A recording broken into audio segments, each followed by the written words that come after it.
Hi, everybody, and welcome to another edition of My Two Cents with Bryan Tweed. I'm Bryan, and I serve as the Senior Vice President of Sales and Key Accounts for IMS Group here in North America. But I'm thrilled to have one of my partners across the pond join me today.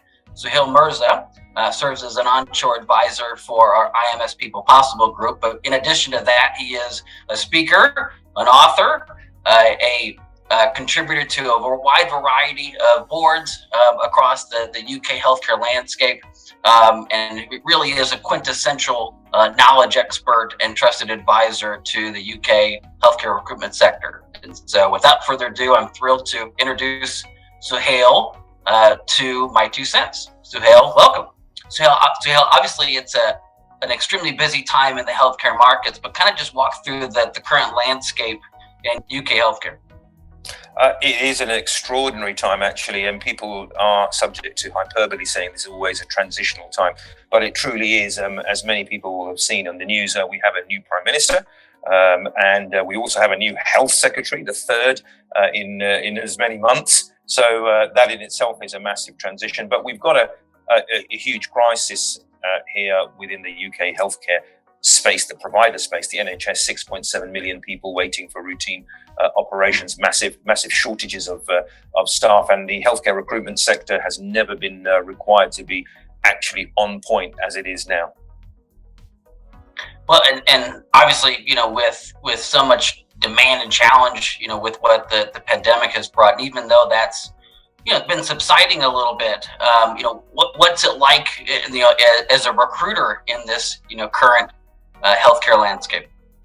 Well, the healthcare, as a recruiter, you're facing a sector which is effectively counter-cyclical. So the demand is irrespective of the energy crisis, cost of living crisis, the macro uncertainties. The demand for the services of the healthcare sector, both private, social care, and the NHS, is huge. 6.7 million people waiting for routine operations, as I mentioned earlier, within the NHS. So as a healthcare recruiter, you're under tremendous pressure to provide the staff that are needed to deliver the patient care. So there's a huge amount of pressure on healthcare recruiters to conform to framework requirements in the NHS, but also to deliver the talent on time in a way that's safe so that this patient demand can be met.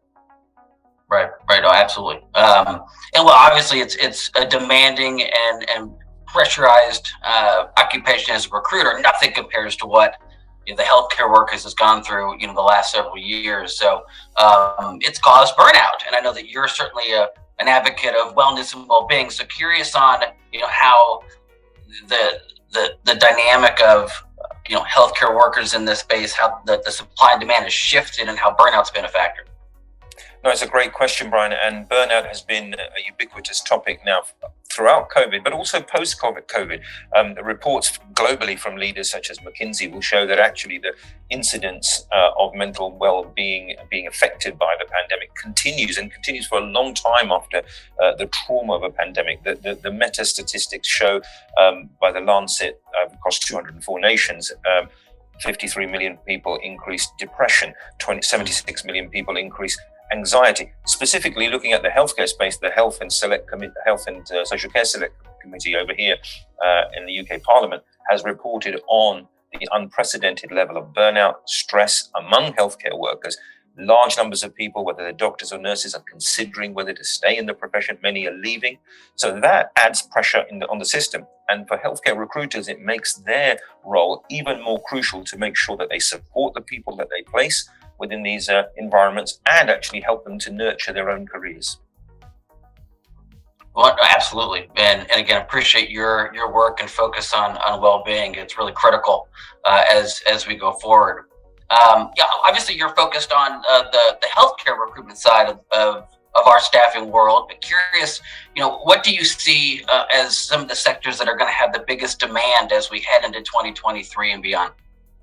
Well, and again, this is subject to the wider macro trend and uncertainties, which we can't predict. We live in a very volatile, uncertain, complex and ambiguous world as you know, Brian. I think the demand for technologists and cybersecurity will remain very powerful. There's obviously a huge demand and impetus globally now for net zero delivery. So anyone that's involved in infrastructure will be a very important element, whether that's transportation, whether it's technology, it's rail. Any of these type of sectors will require expert help from recruiters to help people navigate that demand in terms of net zero. I've talked about the cybersecurity. Healthcare will continue, and education is going to be a huge issue as we move forward, particularly looking at the UK, where there is a shortage of teachers, particularly in the science and technology field. Very good. And lastly, how do you feel that outsourcing can be a game changer or an impact, given this supply and demand challenges we've talked about, burnout, et cetera? How can outsourcing be of assistance? Well, if we look at the idea, the role of a recruitment expert, a talent expert, is obviously to add value so that the client can deliver the services, whether it's healthcare, whether it's engineering, whether it's technology. And part of the model within recruitment requires that actually there is a huge focus on efficiency, getting greater return for the investment, and therefore outsourcing done by experts who really know their verticals can add to the idea of the greater return on investment from an investor point of view, and also provide expertise at pace and scale for businesses that want to grow. So I think outsourcing has now been very much accepted, particularly in the healthcare recruitment field in the UK, as an essential element and actually vital in terms of the strategic growth of any business. Wonderful. Well, again, thank you so much, Suhail, for your insight in the UK healthcare market. And until next time, we appreciate everybody watching My 2 Cents.